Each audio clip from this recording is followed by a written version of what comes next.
Hi friends, ಎಲ್ರಿಗೂ ನಮಸ್ತೆ. Welcome back to Deepika lifestyle and blogs. ಎಲ್ಲರೂ ಹೇಗಿದ್ದೀರಾ ಫ್ರೆಂಡ್ಸ್? ನಾನು ಚೆನ್ನಾಗಿದ್ದೀನಿ. ಐ ಹೋಪ್ ನೀವೆಲ್ಲರೂ ಚೆನ್ನಾಗಿದ್ದೀರಾ ಅಂತ ಅಂದ್ಕೊಂಡಿದ್ದೀನಿ. ಈ ವಿಡಿಯೋನ ನೀವು ಫಸ್ಟಿಂದ ಕೊನೆವರೆಗೂ ಸ್ಕಿಪ್ ಮಾಡಿದೆ ನೋಡಿ. ನಿಮ್ಗೆ ಇಷ್ಟ ಆದರೆ ಒಂದು ಲೈಕ್ ಕೊಡಿ. ನಾನಿವತ್ತು ಈ ವ್ಲಾಗ್ ಶೇರ್ ಮಾಡ್ತಾ ಇದ್ದೀನಿ. ಅಂದರೆ ಬೇಲೂರು ಹಳೆಬೀಡು ನಿಮಗೆಲ್ಲ ಗೊತ್ತೇ ಇದೆ, ಹಿಸ್ಟಾರಿಕಲ್ ಪ್ಲೇಸ್ ಅಂತ. ನಮ್ಮ ಕರ್ನಾಟಕದಲ್ಲಿ ತುಂಬ ನೋಡುವಂಥ ಪ್ಲೇಸಸ್ಸು ತುಂಬ ಇದೆ. ಅದರಲ್ಲಿ ಈ ಬೇಲೂರು ಮತ್ತು ಹಳೆಬೀಡು ಕೂಡ ಒಂದು. ನಾನಿವತ್ತು ಶೇರ್ ಮಾಡ್ತಾ ಇರೋದು ಹಳೆಬೀಡಿನ ವಿಡಿಯೋನ ಶೇರ್ ಮಾಡ್ತಾ ಇದ್ದೀನಿ. ನೀವು ಬೆಂಗಳೂರಿಂದ ಹೋಗೋರು ಇದ್ದರೆ ಮಾರ್ನಿಂಗೇ ಬಸ್ ಸಿಗುತ್ತೆ. ಅಂದರೆ ಮೆಜೆಸ್ಟಿಕ್ಕಿಂದ ಆರಾಮ್ಸೆ ಹೋಗ್ಬೋದು. ಮೆಜೆಸ್ಟಿಕ್ಕಿಂದ ಡೈರೆಕ್ಟ್ ಹಾಸನ್ಗೆ ಹೋದರೆ ಹಾಸನಿಂದ ತುಂಬ ಹತ್ರ ಆಗುತ್ತೆ. ಹಾಸನಿಂದ 30 ಕಿಲೋಮೀಟರ್ಸ್ ಇದೆ ಅಷ್ಟೇ ಹಳೆಬೀಡು. ಬೇಲೂರು ಕೂಡ 20 ಕಿಲೋಮೀಟರ್ಸ್ 30 ಕಿಲೋಮೀಟರ್ಸ್ ಇದೆ. ಎರಡೂ ನಿಯರ್ ಇದೆ. ನೀವು ಒಂದೇ ದಿನಕ್ಕೆ ಎರಡು ಪ್ಲೇಸನ್ನು ಕವರ್ ಮಾಡ್ಕೋಬೋದು. ನೋಡಿ, ನಾನು ತೋರಿಸ್ತಾ ಇರೋದು ಹಳೆಬೀಡು. ಇವತ್ತು ನಾವು ಕೂಡ ಮಾರ್ನಿಂಗ್ ಹೋಗಿದ್ವಿ. ತುಂಬ ಚೆನ್ನಾಗಿತ್ತು. ತುಂಬ ಅಂದರೆ ತುಂಬ ವೆದರ್ ಚೆನ್ನಾಗಿತ್ತು. ಆಮೇಲೆ ಸ್ವಲ್ಪ ಹೋಗ್ತಾ 11 ಆಗ್ತಾ ತುಂಬ ಬಿಸಿಲು ಜಾಸ್ತಿ ಆಯಿತು. ಬಟ್ ಇಲ್ಲಿರೋ ಪ್ಲೇಸ್ ನೋಡ್ತಾ ಇದ್ದರೆ ಯಾವ ಬಿಸಿಲು ಕೂಡ ನಮಗೆ ಕಾಣಿಸ್ತಾ ಇರಲಿಲ್ಲ. ಅಷ್ಟು ಚೆನ್ನಾಗಿದೆ ಫ್ರೆಂಡ್ಸ್. ಹಿಂದಿನ ಕಾಲದಲ್ಲಿ ಕೆತ್ತಿರೋವಂಥ ಶಿಲ್ಪಕಲೆಗಳಾಗಿರ್ಬೋದು, ಶಿಲ್ಪಕಲೆಗಳ ತವರೂರು ಅಂತಲೇ ಹೇಳ್ಬೋದು ಈ ಬೇಲೂರು ಮತ್ತು ಹಳೆಬೀಡನ್ನು.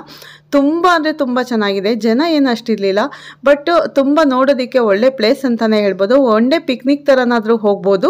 ಮತ್ತು ಟ್ರಿಪ್ ಹೋಗಬೇಕಾದ್ರೆ ನೀವು ಮಂಗಳೂರು, ಹಾಸನ, ಧರ್ಮಸ್ಥಳ ಹೋಗೋರಿದ್ರೆ ಖಂಡಿತ ಈ ಪ್ಲೇಸನ್ನು ಮಿಸ್ ಮಾಡ್ಕೋಬೇಡಿ ಫ್ರೆಂಡ್ಸ್. ಮೆಜೆಸ್ಟಿಕ್ಕಿಂದ ನಿಮಗೆ ಡೈರೆಕ್ಟ್ ಬಸ್ ಇದೆ. ಬೆಂಗಳೂರಿಂದ ಬೇಲೂರಿಗೆ 260 ಕಿಲೋಮೀಟರ್ ಇದೆ. 6 ಅವರ್ಸ್ ಬಸ್ಸಲ್ಲಿ ಜರ್ನಿ ಆಗುತ್ತೆ. ಹಾಸನ್ಗಾದರೆ 182 ಕಿಲೋಮೀಟರ್ಸ್ ಆಗುತ್ತೆ. ಬೆಂಗಳೂರಿಂದ ಹಾಸನ್ಗೆ ಬಸ್ಸಲ್ಲಿ 4 ಅವರ್ಸ್ ಜರ್ನಿ ಇರುತ್ತೆ ಮೆಜೆಸ್ಟಿಕ್ಕಿಂದ. ಈ ಟೆಂಪಲ್ ಸ್ಟಾರ್ಟ್ ಮಾಡಿದ್ರು ಅಂದರೆ ಮಹಾರಾಜರ ಕಾಲದಲ್ಲಿ, ಅಂದರೆ ವಿಷ್ಣುವರ್ಧನ ಮಹಾರಾಜರ ಕಾಲದಲ್ಲಿ ಈ ಟೆಂಪಲನ್ನು ಕಟ್ಟೋದಕ್ಕೆ ಸ್ಟಾರ್ಟ್ ಮಾಡ್ತಾರೆ. ಅಂದರೆ ಇದು 12ನೇ ಶತಮಾನದಲ್ಲಿ ನಿರ್ಮಾಣ ಮಾಡಿರೋದು. ಈ ಟೆಂಪಲನ್ನು ಕಟ್ಟಿ ಮುಗಿಸೋಕೆ 103 ವರ್ಷ ಟೈಮ್ ತಗೊಂಡು ಮಾಡಿದ್ದಾರೆ. ಎಷ್ಟು ಅದ್ಭುತವಾಗಿದೆ ಅಂದರೆ ನೋಡೋದಕ್ಕೆ ಎರಡು ಕಣ್ಣು ಸಾಲಲ್ಲ ಫ್ರೆಂಡ್ಸ್. ನೋಡ್ತಾ ಇದ್ದೀರಲ್ಲ ಎಷ್ಟು ಚೆನ್ನಾಗಿದೆ ಅಂತ. ಅದ್ಭುತವಾದ ದೇವಸ್ಥಾನ ಅಂತಾನೆ ಹೇಳ್ಬೋದು. ಈ ಅದ್ಭುತ ದೇವಸ್ಥಾನನ ಕಟ್ಟೋದಕ್ಕೆ ಯೂಸ್ ಮಾಡಿರೋ ಕಲ್ಲು ಯಾವುದು ಅಂದರೆ ಕ್ಲೋರೈಡ್ ಸಿಸ್ಟ್ ಅಂದರೆ ಸೋಪ್ ಸ್ಟೋನ್ ಅಂತಾರೆ. ಮತ್ತು ನಮ್ಮ ಕನ್ನಡದಲ್ಲಿ ಬಳಪದ ಕಲ್ಲು ಅಂತ ಕರೀತಾರೆ. ಈ ಕಲ್ಲು ಹಳೆಬೀಡು ಸಮೀಪದಲ್ಲೇ ಸಿಕ್ಕಿರೋದು. ಈ ಕಲ್ಲಿನ ವಿಶೇಷ ಏನು ಅಂದರೆ ಈ ಕಲ್ಲು ಭೂಮಿಯಲ್ಲಿ ಇರೋ ತನಕ ತುಂಬ ಸಾಫ್ಟ್ ಆಗಿರುತ್ತೆ. ಅದೇ ಈ ಕಲ್ಲನ್ನು ಆಚೆ ತೆಗೆದರೆ ಸ್ವಲ್ಪ ಟೈಮ್ ಮೇಲೆ ಗಟ್ಟಿಯಾಗುತ್ತೆ. ಈ ಕಲ್ಲಿಂದನೇ ಈ ಟೆಂಪಲನ್ನು ಇಷ್ಟು ಅದ್ಭುತವಾಗಿ ಕೆತ್ತೋದಕ್ಕೆ ಸಾಧ್ಯವಾಗಿರೋದು.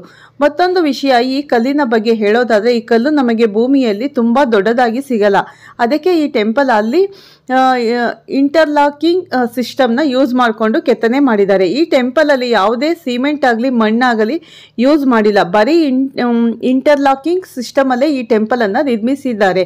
ಇದೇ ಹೊಯ್ಸಳ ಅವರ ರಾಜಮುದ್ರೆ ಒಳಗಡೆ ಎಂಟ್ರಿ ಆಗಿದ ತಕ್ಷಣ ನಮಗೆ ಫಸ್ಟ್ ಕಾಣಿಸೋದ ಈ ಪಿಲ್ಲರ್ಸ್ಗಳು. ಈ ಟೆಂಪಲ್ನಲ್ಲಿ 48 ಪಿಲ್ಲರ್ಸ್ ಇದೆ. ಒಂದೊಂದು ತುಂಬ ಡಿಫ್ರೆಂಟಾಗಿ ಮತ್ತು ತುಂಬ ಅದ್ಭುತವಾಗಿ ಕೆತ್ತಿದ್ದಾರೆ. ಈ ಪಿಲ್ಲರ್ನ ಮೋಹಿನಿ ಪಿಲ್ಲರ್ ಅಂತ ಕರೀತಾರೆ. ಈ ಟೆಂಪಲಲ್ಲಿರೋ ಈ ಪಿಲ್ಲರ್ನ ರೊಟೇಟಿಂಗ್ ಪಿಲ್ಲರ್ ಅಂತಾರೆ ಮತ್ತು ನರಸಿಂಹ ಪಿಲ್ಲರ್ ಅಂತಾನು ಕರೀತಾರೆ. ಈ ಟೆಂಪಲ್ ಮೇಲಿರೋ ಎಲ್ಲ ಶಿಲ್ಪಗಳನ್ನು ಒಂದೊಂದೇ ಫಿಲ್ಟರಲ್ಲಿ ನಾವು ಪಿಲ್ಲರಲ್ಲಿ ನೋಡ್ತೀವಿ. ಈ ಒಂದೇ ಪಿಲ್ಲರ್ ಸಾಕು ನಮ್ಮ ಹೊಯ್ಸಳರ ಆರ್ಕಿಟೆಕ್ಚರ್ ಮತ್ತು ಎಷ್ಟು ಅದ್ಭುತವಾಗಿತ್ತು ಅಂತ ತಿಳಿಸೋದಕ್ಕೆ. ಈ ಟೆಂಪಲಲ್ಲಿ ಮತ್ತೊಂದು ಅದ್ಭುತ ಅಂದರೆ ಸೀಲಿಂಗಲ್ಲಿ ನಾವು ಉಗ್ರ ನರಸಿಂಹಸ್ವಾಮಿ ಹಿರಣ್ಯಕಶಿಪನ ಹೊಟ್ಟೆಯನ್ನು ಸೀಳಿಬಿಟ್ಟು ಸಾಯಿಸೋದನ್ನು ನೋಡ್ತೀವಿ. ತುಂಬ ಶಿಲ್ಪಕಲೆಗಳನ್ನು ಕೆತ್ತಿದ್ದಾರೆ ಫ್ರೆಂಡ್ಸ್. ಅದು ವರ್ಣನೆ ಮಾಡೋಕ್ಕೆ ಆಗೋದಿಲ್ಲ, ಎಷ್ಟು ನೋಡಿದರೂ ಸಾಲೋದಿಲ್ಲ ಇಲ್ಲಿ. ಮತ್ತು ತುಂಬ ಇಷ್ಟ ಆಗುತ್ತೆ ನಿಮಗೆ. ಈ ಕಲ್ಲಲ್ಲಿ ಪ್ರತಿಯೊಂದು ಶಿಲ್ಪ ಕೆತ್ತಿದಾರಲ್ಲ, ಪ್ರತಿಯೊಂದು ಕಣ್ಣಿಟ್ಟು ನೋಡಿ ನೀವು ಎಂತೆಂಥ ಆಕಾರನ ಕೊಟ್ಟಿದ್ದಾರೆ ಅಂದರೆ ಪ್ರತಿಯೊಂದೊಂದೊಂದು ಶಿಲೆ ಕೂಡ ಅಷ್ಟು ಚೆನ್ನಾಗಿ ಕಾಣುತ್ತೆ. ನೀವು ಖಂಡಿತ ಹೋದರೆ ಮಿಸ್ ಮಾಡ್ಕೋಬೇಡಿ. ಬೇಲೂರು ಮತ್ತು ಹಳೆಬೀಡು ಎರಡನ್ನೂ ಮಿಸ್ ಮಾಡ್ಕೋಬೇಡಿ ಫ್ರೆಂಡ್ಸ್. ಖಂಡಿತ ಹೋಗ್ಬಿಟ್ಟು ಬನ್ನಿ. ತುಂಬ ಅಂದರೆ ಇಲ್ಲಿ ತುಂಬ ಸಿನಿಮಾಗಳನ್ನು ಕೂಡ ಶೂಟಿಂಗ್ ಮಾಡಿದ್ದಾರೆ. ಮತ್ತು ಈ ಟೆಂಪಲಲ್ಲಿ ನೋಡಬೇಕು ಅಂದರೆ ನೀವು ಸುತ್ತ ಗ್ರೀನರಿ ಮತ್ತು ಇಲ್ಲಿ ಬೋಟಿಂಗ್ ವ್ಯವಸ್ಥೆ ಕೂಡ ಇದೆ. ಅಂದರೆ ಫಾರ್ ಹೆಡ್ಗೆ 100 ರೂಪೀಸ್ ತೊಗೋತಾರೆ. ಬೋಟಿಂಗ್ ಇದೆ ಇದು ಹಳೆಬೀಡಲ್ಲಿ. ನೋಡ್ತಾ ಇದ್ದೀರಲ್ಲ ಎಷ್ಟು ಚೆನ್ನಾಗಿದೆ ಅಂತ. ನಾವು ಕೂಡ ಬೋಟಿಂಗ್ ಹೋಗಿದ್ವಿ.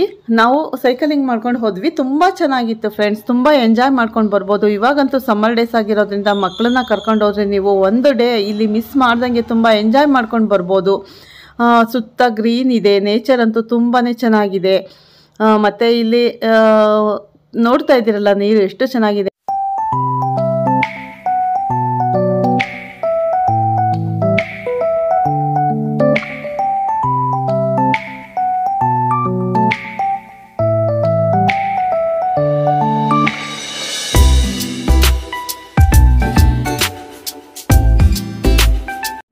ಬೇಲೂರಿಗೆ ಹೋದರೆ ಬೇಲೂರನ್ನು ನೋಡಿಕೊಂಡು ಬೇಲೂರಿಂದ ಬರೀ 17 ಕಿಲೋಮೀಟರ್ಸ್ ಆಗುತ್ತೆ ಅಷ್ಟೇ, ಅಂದರೆ 17 ಕಿಲೋಮೀಟರ್ಸ್ ಇರುತ್ತೆ. ಒಂದು 30ರಿಂದ 40 ನಿಮಿಷ ಸಾಕು ಬೇಲೂರಿಂದ ಹಳೆಬೀಡಿಗೆ ಬರೋದಕ್ಕೆ. ಚಾರ್ಜ್ ಕೂಡ ತುಂಬ ಏನಿರೋದಿಲ್ಲ, 28-30 ರುಪೀಸ್ ಇರುತ್ತಷ್ಟೇ. ಮತ್ತು ನೀವು ಬೇಲೂರಿಂದ ಹಳೆಬೀಡು ಎರಡನ್ನೂ ಒಂದೇ ದಿನದಲ್ಲಿ ಕವರ್ ಮಾಡ್ಕೊಂಡು ಬರ್ಬೋದು. ಸೊ ಅದರಿಂದ ಬೇಗ ಬಿಡಿ, ಮಾರ್ನಿಂಗ್ ಬೇಗ ಬಿಡಿ. ಇಲ್ಲಿ ಬೆಂಗಳೂರಿಂದ ಹೊರಡೋರಾದರೆ ತುಂಬ ಬೇಗ ಒಂದು 6 o'clockಗೆ ನೀವು ಮೆಜೆಸ್ಟಿಕ್ ರೀಚ್ ಆದರೆ ಅಲ್ಲಿಂದ ನೀವು ಹಾಸನ ಹೋಗಿ ಹಾಸನಿಂದ 2 ಪ್ಲೇಸನ್ನು ಕವರ್ ಮಾಡ್ಕೊಂಡು ಬರ್ಬೋದು. ಹಳೆಬೀಡು ತುಂಬ ಚೆನ್ನಾಗಿದೆ ಫ್ರೆಂಡ್ಸ್, ನೋಡೋದಕ್ಕೆ ತುಂಬ ಇಷ್ಟ ಆಗುತ್ತೆ. ಆದಷ್ಟು ಎರಡನ್ನೂ ಕವರ್ ಮಾಡ್ಕೊಂಡು ಬನ್ನಿ. ಶಿವನ ನಟರಾಜ ಶಿಲ್ಪ ನೋಡ್ತೀವಿ. ಈ ದೇವಸ್ಥಾನ ಅಂತೂ ತುಂಬ ಅದ್ಭುತವಾಗಿ ಕಟ್ಟಿದ್ದಾರೆ. ನೆಕ್ಸ್ಟ್ ಹೊಯ್ಸಳೇಶ್ವರ ನೋಡ್ತಾ ಇದ್ದೀವಿ. ಇದು ರಾಜ ಹೊಯ್ಸಳರ ನೆನಪಿಗೆ ಕಟ್ಟಿರೋದು. ನೋಡಿ, ನಾವು ಇವಾಗ ನೋಡ್ತಾ ಇರೋದು ಇಲ್ಲಿ ಗಣಪತಿ ಶಿಲೆ ಕೂಡ ಇದೆ ಹೊರಗಡೆ ಕೆತ್ತಿರೋದು. ತುಂಬ ಅಂದರೆ ಈಚೆ ಕಡೆ ಕೂಡ ತುಂಬ ಸುತ್ತ ಈಶ್ವರ ಮತ್ತು ಗಣೇಶ ತುಂಬ ದೇವರನ್ನ ಕೆತ್ತಿದ್ದಾರೆ. ಇಲ್ಲಿ ಬರೋದು ಹೊಯ್ಸಳೇಶ್ವರ ಅಂತ ಈಶ್ವರನ ಟೆಂಪಲ್. ಇದು ತುಂಬ ಚೆನ್ನಾಗಿದೆ. ಒಳಗಡೆ ಗರ್ಭಗುಡಿಗೆ ಅಂತೂ ನಾವು ದ್ವಾರಪಾಲಕರನ್ನು ನೋಡ್ಬೋದು. ಇಲ್ಲಿ ನಂದಿ ಭೃಂಗಿ ಅಂತ ಹಳೆಬೀಡು ದೇವಸ್ಥಾನದಲ್ಲಿ 2 ಶಿವಲಿಂಗ ಇರೋದ್ರಿಂದ 2 ನಂದಿಗಳಿದ್ದಾವೆ. ಈ ಹೊಯ್ಸಳೇಶ್ವರ ದೇವಸ್ಥಾನದ ಮುಂದೆ ಇರೋ ನಂದಿ ಇಡೀ ಇಂಡಿಯಾದಲ್ಲೇನೆ 7ನೇ ಸ್ಥಾನ ಪಡೆದಿದೆ. ಈ ನಂದಿ ಅಲಂಕಾರ ಡೆಕೋರೇಷನ್ನಲ್ಲಿ ನಂದಿ ಇಡೀ ಇಂಡಿಯಾದಲ್ಲೇನೆ 1ನೇ ಸ್ಥಾನ ಪಡೆದಿದೆ. ನೋಡಿ, ಇನ್ನೊಂದು ನಂದಿ ಶಾಂತಲೇಶ್ವರ ದೇವಸ್ಥಾನದ ಮುಂದೆ ಇದೆ. ಈ ನಂದಿ ನಮ್ಮ ಇಡೀ ಇಂಡಿಯಾದಲ್ಲೇನೆ 6ನೇ ಸ್ಥಾನ ಪಡೆದಿದೆ. ನಾನು 10 ಹೊಡಿ ಇಷ್ಟೊಂದು ತುಂಬ ಅಂದರೆ ಇದು ತಪ್ಪದೆ ಈ ಪ್ಲೇಸ್ನ ಆದಷ್ಟು ಬೇಗ ವಿಸಿಟ್ ಮಾಡಿ. ಇಲ್ಲಿ ತುಂಬ ನಾವು ರಾಮಾಯಣ ಮಹಾಭಾರತದ ಬಗ್ಗೆ ತಿಳ್ಕೊಬಹುದು. ಅದರ ಜೊತೆಗೆ ಕಲ್ಚರ್ ಯಾವ ಥರ ಇರುತ್ತೆ, ಇಂಡಿಯಾ ಕಲ್ಚರ್ ಬಗ್ಗೆ ನಾವು ಇಲ್ಲಿ ತಿಳ್ಕೊಬೋದು ಅಂತಲೇ ಹೇಳ್ತೀನಿ ಫ್ರೆಂಡ್ಸ್. ತುಂಬ ಅಂದರೆ ತುಂಬ ಇಷ್ಟ ಆಗುತ್ತೆ. ಯಾರು ಹೋದ್ರೂ ಕೂಡ ತುಂಬ ಇಷ್ಟ ಆಗುತ್ತೆ. ಹಳೆಬೀಡು ಬೇಲೂರು ಅಂದ್ರೇ ತುಂಬ ಇಷ್ಟಪಡ್ತಾರೆ ಎಲ್ಲರೂ. ಅಷ್ಟು ಚೆನ್ನಾಗಿದೆ. ಶಿಲ್ಪಕಲೆಗಳಾಗಿರ್ಬೋದು ಇಲ್ಲಿ, ಮತ್ತು ಗ್ರೀನ್ ನೇಚರ್ ಆಗಿರ್ಬೋದು. ಈ ಒಂದೊಂದು ಕಲೆನೂ ಒಂದೊಂದು ಕಥೆನ ಹೇಳ್ತವೆ ಇಲ್ಲಿ ಶಿಲ್ಪಗಳು. ತುಂಬ ಅಂದರೆ ತುಂಬ ಚೆನ್ನಾಗಿದೆ. ನೀವು ಮಕ್ಕಳನ್ನ ಕರ್ಕೊಂಡೋದ್ರೆ ತುಂಬಾ ಎಂಜಾಯ್ ಮಾಡ್ಕೊಂಬರ್ಬೋದು ಫ್ರೆಂಡ್ಸ್. ಆದಷ್ಟು ನೀವು ಬೆಂಗಳೂರಿಂದ ಹೋಗೋರಾದರೆ ಮಾರ್ನಿಂಗ್ ಬಿಡಿ, 6 o'clock ಅನ್ನೆಲ್ಲ ಮೆಜೆಸ್ಟಿಕ್ಕಿಂದ ಬಿಟ್ಟರೆ ನೀವು 2 ಪ್ಲೇಸನ್ನು ಕವರ್ ನೋಡಿಕೊಂಡು ನೈಟು ನೀವು ಸಂಜೆ ಬಂದುಬಿಡ್ಬೋದು ಬ್ಯಾಂಗ್ಳೂರು, ಮತ್ತೆ ರಿಟರ್ನ್ ಆಗ್ಬೋದು ಫ್ರೆಂಡ್ಸ್. ಈ ವಿಡಿಯೋ ನಿಮಗೆ ಹಳೆಬೀಡಿನ ಬಗ್ಗೆ ನನಗೆ ತಿಳಿದಿರೋ ಮಾಹಿತಿ ಶೇರ್ ಮಾಡಿದ್ದೀನಿ. ಇಷ್ಟ ಆದರೆ ಲೈಕ್ ಮಾಡಿ, ಶೇರ್ ಮಾಡಿ. ಮತ್ತೆ ಸಿಗ್ತೀನಿ ನೆಕ್ಸ್ಟ್ ವಿಡಿಯೋದಲ್ಲಿ. Okay, bye all friends.